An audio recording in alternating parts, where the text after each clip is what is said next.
Hello everyone, Richie Leahy here, and trying to do another Steam Deck test video. I'm not sure how well this one's going to work because I'm trying to do it without many cuts, but I wanted to give a dock test here to see how going back and forth between dock and handheld works. Because that's one of the that's the beauty of having a Nintendo Switch. You're able to play a game and jump into it on the TV, unplug it, and continue right in the handheld. So I'm going to try to go back and forth here, and we'll see how it goes. I'm going to focus on using games that are tagged great on deck. I'm going to start with something simple, an old Pac-Man game, and again, trying to get things up and running. I don't even know if I've played some of these before, so the launch might be a little bit slow, but I'm trying to do it in real time so that if you've never played the Switch or the Steam Deck, this is how it actually responds compared to the Nintendo Switch.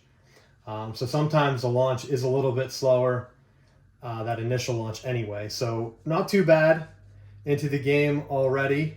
And I'm playing with, I'll try to hold it up here, an Xbox Series S controller whenever I'm doing it on the TV. So I'll go ahead and jump right into it. And let's get into just a regular score attack game. Start it, and here we go. So not too bad, able to work it. I'm not going to spend too much time on the games themselves. We're going to pause it, and now we're going to see what happens if I just go ahead and switch to handheld. All right, I'm going to turn the controller off because in a real world test I'd be switching controllers because you're not going to go play handheld and keep using the same controller. So now let's see, how does it work? All right, not too bad. I think it was almost instant. Controller's already recognized. I'm able to resume the game. It's going to be tough to play as I have it up here. But we're going to pause it again, and I'm going to try to do the opposite now. So let's go ahead and make sure I have this in correctly, where I can't see it.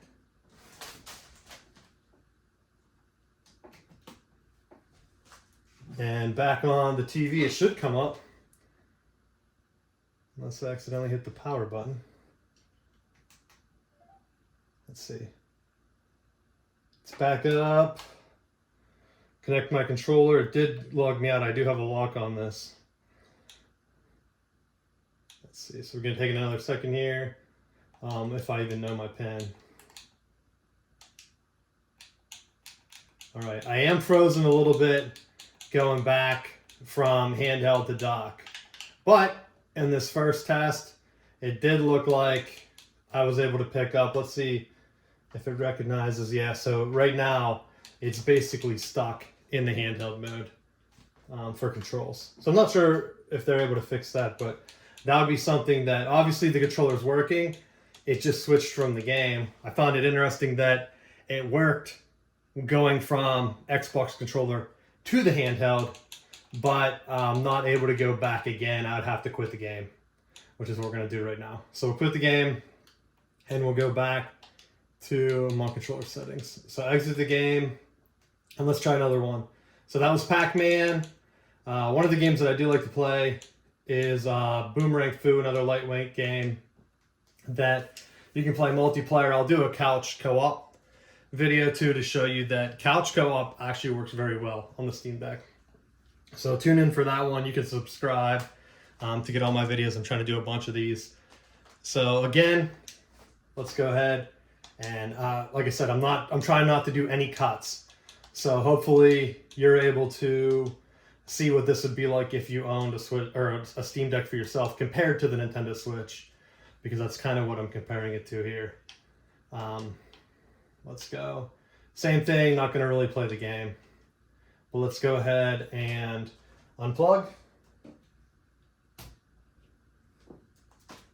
Turn the controller off. I'm wondering if I keep it on, if it would be able to switch back and forth. But I'm envisioning you're not going to switch to handheld and play for like just a couple minutes.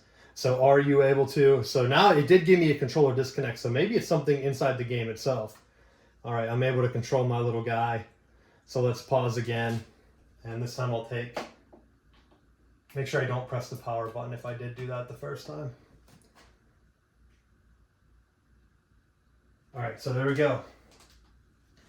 Back up and running. Pair my controller and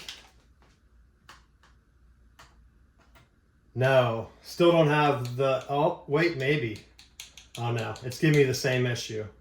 So here, let's check something out, because there is a setting here where you can go into controller. Obviously, it's not the best. No, there's no way to change it to the primary here. It just gives me the game rumble and Steam haptics. So another game that I tried, although the switching back and forth is pretty fast. Like, it's pretty quick that I can get into these.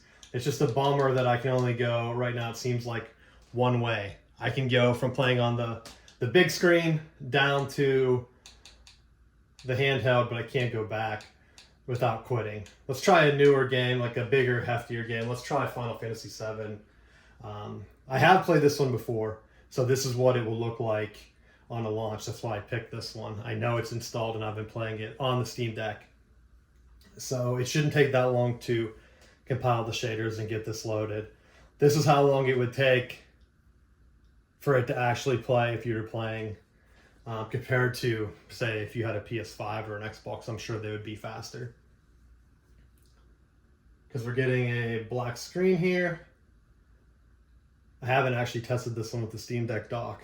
And this is the official Steam Deck dock that I'm using too. All right, so it looks like that worked. Let's go ahead and pop in. I can't remember where I left off. Let's jump in and see what happens here. Still got some loading.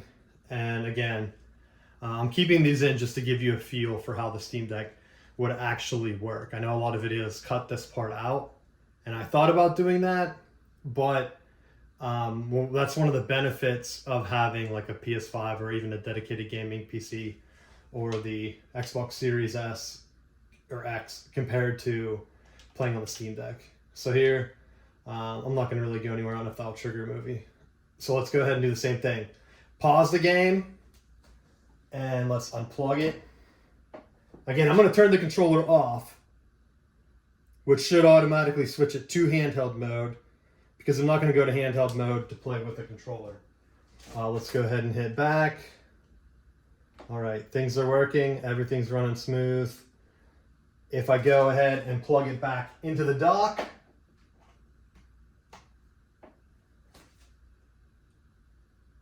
it's taking a second. There we go.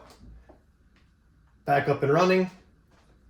Let's see what happens if I get the controller up. And Final Fantasy worked. I was able to switch back to the Xbox controller. So it looks like it must be a game setting. So this is a big one, because this is a game that isn't on the Nintendo Switch.